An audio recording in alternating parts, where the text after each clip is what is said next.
قدم قدم به قدمجوی گورمینج زوقیبکوف نزدیک میشویم. واقعا هم دوستان عزیز، دوشنبه شهر مردان سربلند است. ما با دوشنبه افتخار میکنیم. دوشنبه با مردان نامدارش، یکی از اربابان شناخته در کوچه باختر شهر دوشنبه زندگانی کرده است. گورمینج زوقیبکوف.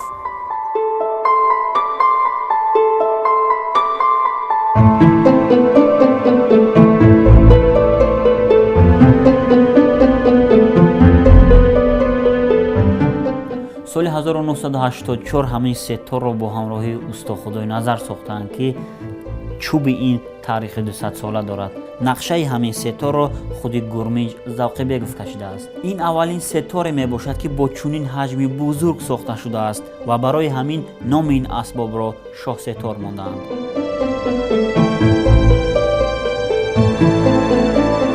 من اولین بار این ستاره را دیدم، گفتم ممکن است همین بگیرم.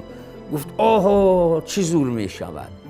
بعد من گرفتم همین ستاره و بعد کمترک جورشون همین خلوه کردم، جورشون دیدم و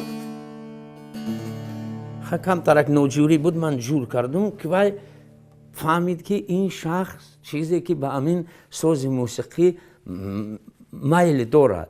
بعد وقتی که من جور کردم و نمیخواد گرمونش نواختم، گفتم بابا جور شده. انا گفت اکنون برای من درگیلک نواز که درگیلک یعنی یکی از ژانرهای موسیقی کوهستان تاجیکستان که برای ستار خیلی موافق است. گفتم خیلی من از همون قدیما را نمیتونم نواختن، لیکن کوشش میکنم. بعد اونا نمیخواد ناخون کردم.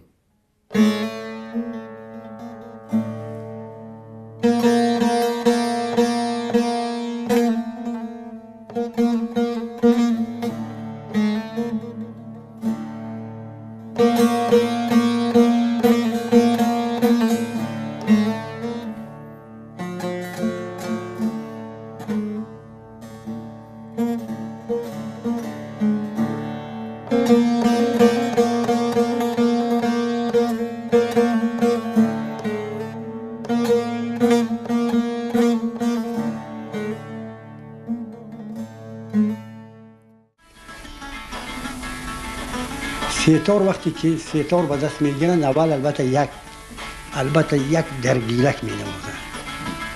همین درگیلک که هم جور ستار معلوم میشود، هم یک کیف دارد که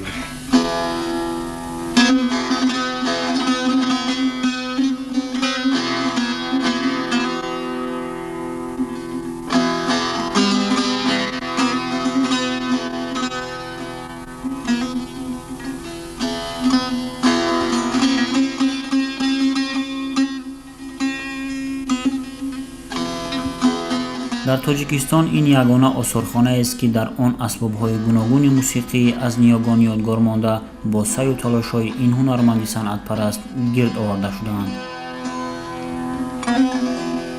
پدرم در سال 41 در شهر مسکو اشتراکچی انسامبل کودکانه بود. در شهر مسکو یکم دکده صنعت تاجیک بود و در همون انسامبل غیجک می‌نواخت، بعد رباب می‌نواخت. غیجک بسیار دوست داشت. بسیار از بابای دیگر می‌نواختند. یکی همون غیجک یک چیزی تاریخی برای آثارخانه ما امروز که این اسباب اولی هم است، اولی هم زنده است، اولی هم بچه‌ها می‌نوازند.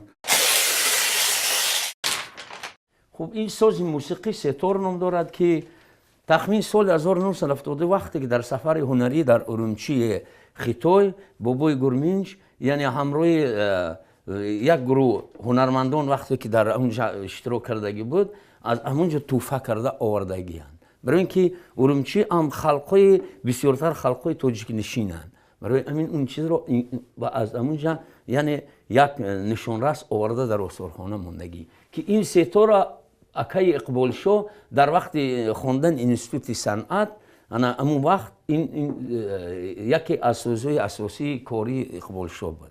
این اسباب موسیقی فورتپیانو سالهای 70 به فکرم 71 پدرم خریده است. ما مشق سر کردیم نزد یک همسایه. او وقتا در کوچه مایکوفسکی زندگی کردیم. همسایه ما یک معلمه بود، نینا کوشلوا. ما پیش وی رفتیم، машки фортепиано омӯхтем. Баъд дар хона набуд, баъд хонада бояд машки хонагӣ иҷро мекунем. Баъд падарам харидан ҳамун азбоб мо машк мекардем. барои акам аккордеон харидааст, барои ман фортепиано. Гурминҷ Завқибеков аввалин ҳунарманде аст, ки дар саҳнаи театри тоҷик нақши Рустамро бозидааст. Бо ҳамин кӯлоҳ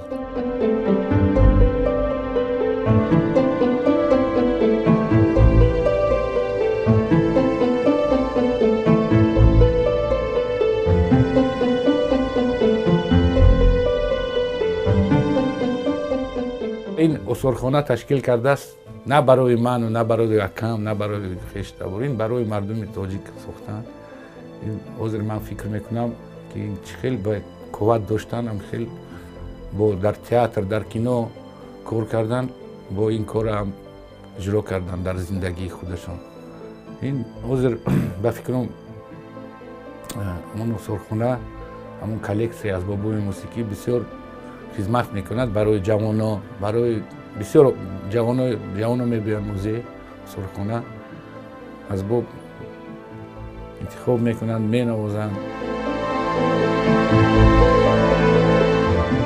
дар осорхона намунаи асбобҳои мусиқии халқҳои гуногуни ҷаҳонро низ дидан мумкин аст.